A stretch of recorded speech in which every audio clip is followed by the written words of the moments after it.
Hello guys, நான் உங்கள் anime man. Last time கோகுவோட எல்லா ஃபார்ம்ஸை பற்றியும் ஒரு வீடியோ போட்டிருப்பேன். அதே மாதிரி வெஜிடாக்கும் ஒரு வீடியோ போட சொல்லி கேட்டிருந்தீங்க. அதனால் இந்த வீடியோவில் வெஜிடாவோட எல்லா ஃபார்ம்ஸை பற்றியும் அப்படியே அவரோட ஃபைனல் ஃபார்ம் பற்றியும் பார்ப்போம். அதுக்கு முன்னாடி நம்ம சேனலில் டிராகன் பால் காக்குமேனு ஒரு சீரீஸ் போயிட்டுருக்கு. ரொம்பவே ஒரு சூப்பரான சீரீஸாக இது இருக்குது. இதை தொடர்ந்து நம்ம கவர் பண்ணிக்கிட்டு இருக்கோம். அதனால் மறக்காமல் இந்த எபிசோட்ஸை பார்த்து உங்களோட சப்போர்ட்டை இந்த சீரீஸ்க்கு கொடுங்க.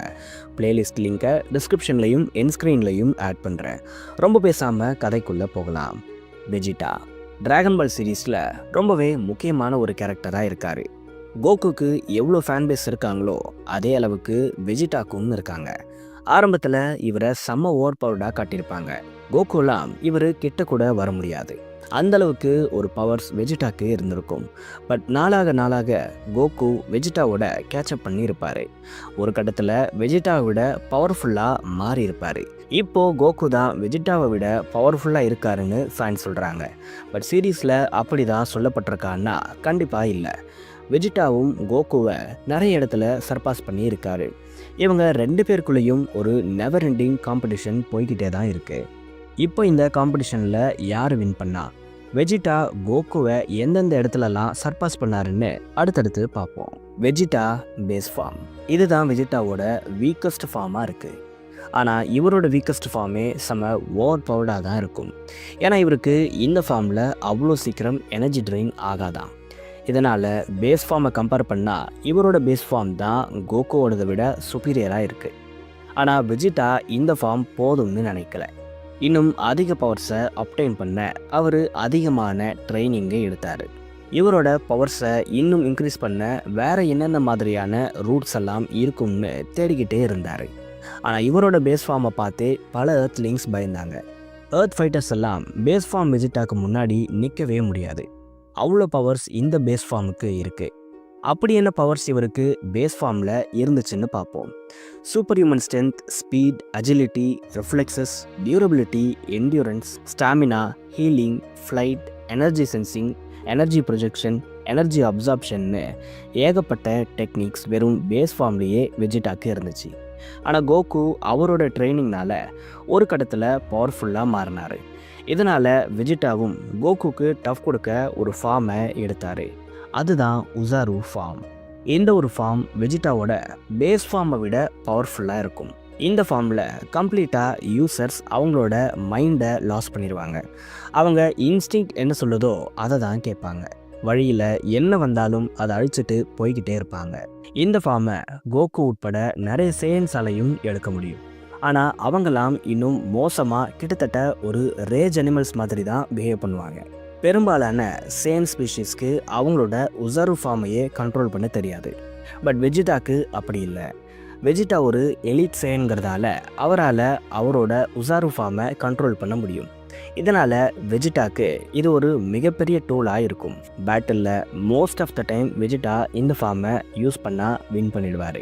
ஏன்னா இந்த ஃபார்ம் வெஜிடா கிட்ட இருக்கிற super human strength, speed, agility, reflexes, durability, endurance, stamina, healing, flight, energy sensing, energy projection, energy absorption மாதிரியான டெக்னிக்ஸை மல்டிப்ளை பண்ணிடும்.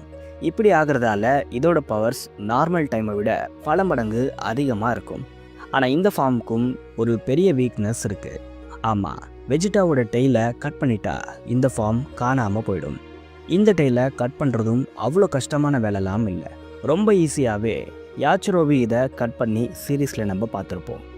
என்னதான் இந்த ஃபார்ம் பவர்ஃபுல்லாக இருந்தாலும் வெஜிடாவோட அடுத்தடுத்து வரப்போகிற ஃபார்ம்ஸோட கம்பேர் பண்ணால் இந்த ஃபார்மெல்லாம் ஒன்றுமே இல்லைன்னு தான் சொல்லணும். கோல்டன் உசாரு form or golden great ape form. இந்த ஒரு ஃபார்ம் உசாரு ஃபார்மை விட பவர்ஃபுல்லான ஒரு ஃபார்மாக இருக்குது. அல்டிமேட் பவர் பூஸ்ட்டை இந்த ஃபார்ம் கொடுக்குது. முக்கியமாக கீ பேஸ்ட் அட்டாக்ஸ், ஃப்ளைட், ஸ்பீட்னு இதுக்குன்னு எக்ஸ்க்ளூசிவான சில டெக்னிக்ஸ் இருக்குது. அதெல்லாம் யூஸருக்கு கிடைக்கும். நான் முன்னாடியே சொன்ன super human strength, speed, agility, reflexes, durability, endurance, stamina, healing, flight, energy sensing, energy projection, energy absorption மாதிரியான எபிலிட்டிஸ்லாம் இந்த ஃபார்மில் இன்னுமே என்ஹான்ஸ் செய்யப்படுது. அதனால் இந்த கோல்டன் உசாரு ஃபார்மோட அஃபென்ஸ் ரொம்பவே பவர்ஃபுல்லாக இருக்குது. ஆனால் இந்த ஃபார்ம் வெஜிடாக்கு மட்டுமே இருக்கக்கூடிய எக்ஸ்க்ளூசிவ் ஃபார்ம்லாம் இல்லை. ப்ரோலியும் இதை யூஸ் பண்ணுறாரு. பட் இதுக்குமே டெய்ல் ஒரு வீக்னஸ் பாயிண்ட்டாக தான் இருக்குது. Super சையன் form. கோகு தான் முதல்ல இந்த ஃபார்மை அன்லாக் பண்ணியிருப்பார். பல வருஷமாக கட்டுக்கதையாக இருந்த ஒரு ஃபார்மை ரியல் டைமில், அதுவும் வெஜிடாவோட ரைவலான கோகு அன்லாக் பண்ணதை வெஜிடாவால் ஏற்றுக்கிட்டு இருந்திருக்கவே முடியாது. இதனால் வெஜிடா ரொம்ப கடுமையாக ட்ரைனிங்கை எடுத்துக்கிட்டாரு. ஆனால் இப்படி என்ன தான் வெஜிடா ட்ரைனிங் எடுத்தாலும் இந்த ஃபார்மை அவரால் அவாய்ட் பண்ண முடியாதுன்னு ஒரு மித் இருந்துச்சு. ஏன்னா இந்த ஃபார்மை பியூர் ஹார்ட் இருக்கிறவங்க மட்டும்தான் அவாய்க்கே பண்ண முடியும்னு சொல்லப்பட்டிருக்கும். பட் வெஜிடா அவரோட கடுமையான ட்ரைனிங்கால் எல்லா மித்தையும் பிரேக் பண்ணி இந்த ஃபார்மை அவாய்ட் பண்ணியிருப்பார். ஆண்ட்ராய்ட்ஸ்க்கு அகெயின்ஸ்டாக யூஸும் பண்ணியிருப்பார். இந்த ஒரு ஃபார்ம் இன்க்ரெடிபிளான பவர் பூஸ்ட்டை வெஜிடாக்கு கொடுத்துருக்கும். இவரோட பவர்ஸ் ஆண்ட்ராய்ட் 19ஓட ஹார்ட்டில் ஃபியரை உண்டாக்கி இருக்கும். பட் ஒரு மெஷின் இப்படி ஒரு எமோஷன்ஸை எக்ஸ்ப்ரெஸ் பண்ண முடியாதுன்னு சொன்னாலும் வெஜிடா அது எல்லாத்தையும் மாற்றிருப்பார். இந்த ஃபார்மை யூஸ் பண்ணி பாபிடியோட மினியான்ஸ் கூடவும் ஃபைட் பண்ணியிருப்பார். ப்ரோலி கூட நடந்த ஃபைட்டோட பிகினிங் ஸ்டேஜில் இந்த ஃபார்மை வச்சு ப்ரோலியை வெஜிடா ஓவர் பவர் பண்ணியிருப்பார். Super Vegeta. ஆண்ட்ராய்ட் 18 கிட்ட தோற்றதுக்கு அப்புறம் வெஜிடா ரொம்ப கஷ்டப்பட்டிருப்பார். இதை விட இன்னும் அதிக பவர்ஃபுல் ஆகணும்னு நினச்சிக்கிட்டு இருந்திருப்பார். ஏன்னா இப்போ அவர் ஆண்ட்ராய்ட் 18 விட பவர்ஃபுல் எனிமையாக இருக்கிற செல் கூட ஃபைட் பண்ணணும். இதுக்காக இவரும் ட்ரங்க்ஸும் ஹைப்பர்பாலிக் சாம்பரில் ட்ரைனிங் எடுத்திருப்பாங்க. கடுமையான 1 இயர் ட்ரைனிங்க்கு அப்புறம் தான் வெஜிடா இந்த சூப்பர் வெஜிடா ஃபார்மை எடுத்திருப்பார். இதை சூப்பர் சையன் கிரேட் 2னும் சொல்லுவாங்க. இந்த ஃபார்மில் வெஜிடா பல்கியாக இருப்பார். இவரோட அட்டாக்ஸ் ரொம்பவே பவர்ஃபுல்லாக இருக்கும். ஆனால் இவரோட ஸ்பீட் ரொம்பவே கம்மியாகி இருக்கும். இதுவே இந்த ஃபார்முக்கு ஒரு பெரிய டிஸ்அட்வான்டேஜாக இருக்குது. சூப்பர் சையன் 2. பாபிடியோட கண்ட்ரோலில் இருக்கும்போது கோகுக்கு அகெயின்ஸ்டாக வெஜிடா இந்த ஃபார்மை அவாய்ட் பண்ணியிருப்பார். ஃபார்மை அவாய்ட் பண்ண கொஞ்ச நேரத்துக்கு வெஜிடாவை ஓவர் பவர்டாக காட்டினாலும் மார்ஜின் பூவோடு நடந்த ஃபைட்டில் இந்த ஃபார்ம் வெஜிடாக்கு எந்த ஹெல்ப்பும் பண்ணியிருக்காது. டிராகன் பால் சூப்பர் வரைக்கும் வெஜிடா இந்த ஃபார்மை யூஸ் பண்ணாலும் அதுக்கப்புறம் இந்த ஃபார்மை அவர் யூஸ் பண்ணுறதே இல்லை. சூப்பர் சையன் 3. இந்த ஒரு ஃபார்ம் வெஜிடாக்குள்ளேயே தான் இவ்வளோ நாளாக இருந்துச்சு. டைமாவில் டாமகாமி 2ஓட நடந்த ஒரு ஃபைட்டில் தான் வெஜிடா இதை அவாய்ட் பண்ணியிருப்பார். கோகு இந்த ஃபார்மை யூஸ் பண்ணும்போது இது அதிகமாக எனர்ஜியை ட்ரெயின் பண்ணுறதா கம்ப்ளைண்ட் பண்ணியிருப்பார். பட் வெஜிடா அது எல்லாத்தையும் சரி பண்ணி இந்த ஃபார்மை சூப்பராக யூஸ் பண்ணியிருப்பார். கோகுவோட சூப்பர் சையன் 3ஐ விட வெஜிடாவோட சூப்பர் சையன் 3 தான் பெஸ்ட்டாக இருக்குது. Super Saiyan god. இந்த ஒரு ஃபார்மை இனிஷியலாக கோகு தான் அவேக் பண்ணியிருப்பார். வெஜிடா இதை யூஸ் பண்ணாமல் ஸ்ட்ரெயிட்டாக ப்ளூ ஃபார்முக்கு போன மாதிரி தான் காட்டியிருப்பாங்க. பட் ப்ரோலி மூவியில் வெஜிடா இந்த ஃபார்மை யூஸ் பண்ணியிருப்பார்.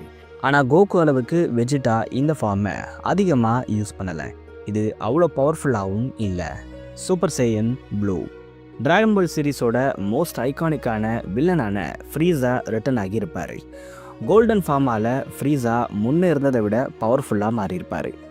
இவரை டிஃபீட் பண்ண கோகு ட்ரை பண்ணியிருப்பார். ஆனால் ஃப்ரீஸாவோட சீப் ஷாட்டால் கோகு இதில் டிஃபீட் செய்யப்படுறாரு. அப்போ தான் வெஜிடா இந்த ப்ளூ ஃபார்மை அவாய்ட் பண்ணியிருப்பார். ஃப்ரீஸாவோட கதையையும் முடிச்சிருப்பார். அதிலிருந்து கோகு வெஜிடாக்கு ப்ளூ ஃபார்ம் ஒரு ஸ்டாண்டர்ட் டிரான்ஸ்ஃபர்மேஷனாகவே மாறி இருக்கும். வெஜிடா இந்த ஃபார்மை ஃபுல் எக்ஸ்டெண்டுக்கு யூஸ் பண்ணியிருப்பார். ஃப்ரீஸாக்கும் அவர் எவால்வ் ஆகிட்டதை இந்த ஃபார்ம் மூலயமா காட்டியிருப்பார். Super Saiyan blue evolution. Tournament of பவரில் யூனிவர்ஸ் 7க்கே ஒரு பெரிய டேஞ்சராக ஜீரனும் அவரோட டீமும் இருந்திருக்கும். இவங்களை டிஃபீட் பண்ண கோகுவும் வெஜிடாவும் ரொம்ப கஷ்டப்பட்டிருப்பாங்க. கோகு அவரோட ப்ளூ ஃபார்மை கயோக்கினோட சேர்த்து யூஸ் பண்ணியிருப்பார். இது அவரோட பவர்ஸை அப்படியே மல்டிப்ளை பண்ணி இருக்கும். இதை பார்த்து வெஜிடா அன்லாக் பண்ண ஒரு ஃபார்ம் தான் சூப்பர் சையன் ப்ளூ எவல்யூஷன். இதோட ஆரா சூப்பர் சையன் ப்ளூவை விட டார்க்காக இருக்கும். இந்த ஃபார்மை யூஸ் பண்ணி ஜீரனையே வெஜிடா தடுத்திருப்பார். இந்த கேப்பில் கோகு பவர்டப் ஆகி இருப்பார். அப்புறம் வெஜிடா அடுத்த பவர்ஃபுல் எனிமியான டோப்போவை ஃபேஸ் பண்ணி அவரையும் பீட் பண்ணியிருப்பார். மோரோ கிரனோலா ஆர்க்லையும் வெஜிடா பெஸ்ட்டாக பெர்ஃபார்ம் பண்ணியிருப்பார். அந்தளவுக்கு இந்த ஃபார்ம் வெஜிடாக்கு பவர்ஸை கொடுத்துருக்கும். Ultra ego Vegeta. இந்த ஒரு ஃபார்ம் தான் வெஜிடாவோட பீக் ஃபார்மாக இருக்குது. ஃப்யூச்சரில் வெஜிட்டாவை செம ஓவர் பவர்டாக இந்த ஃபார்ம் கண்டிப்பாக மாற்றும். இந்த ஃபார்மை வெஜிட்டா யூஸ் பண்ணும்போது எவ்வளோக்கு எவ்வளோ டேமேஜ் வாங்குறாரோ அவ்வளோக்கு அவ்வளோ பவர்ஃபுல்லாக அவரை மாற்றும். இந்த ஒரு ஃபார்மை கிரனோலாக்கு அகென்ஸ்டாக வெஜிட்டா யூஸ் பண்ணியிருப்பார். அப்போ தான் இதை அவாய்ட் பண்ணியும் இருப்பார். கிரனோலா அல்ட்ரா இன்ஸ்டிங் கோகோவையே அப்போது ஓட விட்டுருப்பார். சரியா அந்த டைமில் வெஜிட்டா இந்த ஃபார்மை யூஸ் பண்ணி கிரனோலாவையே ஓவர் பவர் பண்ணியிருப்பார். ஆனால் இந்த ஃபார்மில் சில ட்ராபேக்ஸும் இருக்க தான் செய்யுது. வெஜிட்டாவோட பாடி எனிமீஸோட அட்டாக்ஸை தாங்கி ஸ்டேபிளாக இருக்கணும். அப்படி இருந்தால் தான் எனிமீஸோட அட்டாக்ஸால் அவரோட பவர்ஸ் மல்டிப்ளே ஆகும். எனிமீஸோட அட்டாக்ஸை அவரோட பாடி தாங்கலைன்னா வெஜிட்டாவால் இந்த ஃபார்மை ரொம்ப நேரத்துக்கு யூஸ் பண்ண முடியாது. ஃப்யூச்சரில் இந்த ஃபார்ம் வெஜிட்டாக்கு டெஸ்ட்ராயர் கார்ட்ஸ்க்கு ஈக்குவலான பவர்ஸை கொடுக்கும்னு எதிர்பார்க்கப்படுது. கடைசியாக வெஜிட்டாவோட ஃபைனல் ஃபார்ம் நிறைய பேர் ஆல்ரெடி கெஸ் பண்ணியிருப்பீங்க. வெஜிட்டாக்கு டெஸ்ட்ராயர் கார்டாக மாறுறதுக்கான அதிக பொட்டென்ஷியல் இருக்குது. டோரியாமா அதை நோக்கி தான் வெஜிட்டாவை புஷ் பண்ணிட்டு இருந்தார். பீரஸும் வெஜிட்டாவை அப்படி தான் பார்த்துருப்பாரு. இதனால் இவரோட ஃபைனல் ஃபார்மாக மேக்ஸிமம் டெஸ்ட்ராயர் கார்ட் ஃபார்மாக இருக்க தான் அதிக சான்ஸ் இருந்துச்சு. இதுக்கு காம்படிஷனாக ஃப்ரீஸாவும் இருக்கார். அதையும் நம்ம மறக்க முடியாது. ஃப்ரீஸாவை பீட் பண்ணி வெஜிட்டா டெஸ்ட்ராயர் கார்ட் ஆகிற மாதிரி ஸ்டோரி போனால் செம்மையாக இருக்கும். டெஸ்ட்ராயர் கார்ட் பொசிஷனுக்கு வெஜிட்டா பர்ஃபெக்டாக சூட் ஆவார். பட் இப்போ டொயோட்டாரோ பவருக்கு வந்ததால் டோரியாமாவோட ஐடியாஸ் ஃபாலோ பண்ணப்படுமாங்கிறது டவுட் தான். டொயோட்டாரோ வரப்போகிற ஆர்க்லேயே ஃப்ரீஸாவை இன்ட்ரடியூஸ் பண்ணி அவர் கதையை முடிக்கலாம்னு பார்த்துக்கிட்டு இருக்காரு. எஸ், வரப்போகிற ஆர்க்கில் ஃப்ரீஸா தான் வில்லன். இதை டொயோட்டாரோவே லேட்டஸ்ட் கவர் மூலமாக கன்ஃபார்ம் பண்ணியிருக்காரு. டெஸ்ட்ராயர் கார்டா இல்லைன்னா வெஜிட்டா அடுத்து எந்த ஃபார்மை எடுக்க போகிறாருன்னு என்னாலேயே கெஸ் பண்ண முடியல. எனக்கு தெரிஞ்சு டெஸ்ட்ராயர் கார்ட் ஃபார்ம் தான் வெஜிட்டாக்கு பர்ஃபெக்டாக இருக்கும். கண்டிப்பாக அல்ட்ரா ஈகோ வெஜிட்டோவெல்லாம் கொடுக்க மாட்டாங்க. அதெல்லாம் ஃபேன்மேட் ஸ்டோரியில் மட்டும்தான் நடக்கும். நீங்கள் என்ன நினைக்கிறீங்க? கோகு, வெஜிட்டா இவங்க 2 பேரில் இப்போ யார் ஸ்ட்ராங்கஸ்ட்னு கமெண்ட்ஸை சொல்லுங்கள்.